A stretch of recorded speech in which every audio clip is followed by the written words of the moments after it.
Hi friends, welcome to Tejas kitchen. ఈరోజు మన ఛానల్లో instant breakfast recipe rava dosa ఎలా తయారు చేయాలో చూపిస్తాను.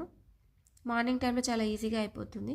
1 కప్ బియ్యపిండికి 1/2 కప్ ఉప్మా రవ్వ తీసుకొని మంచిగా కలుపుకోవాలి. తర్వాత అందులో తగినంత ఉప్పు, కారం, జీలకర్ర వేసి మంచిగా కలుపుకొని మనం దోశ పిండి కంటే కూడా లూజ్గా వాటర్ పోసి కలుపుకోవాలి.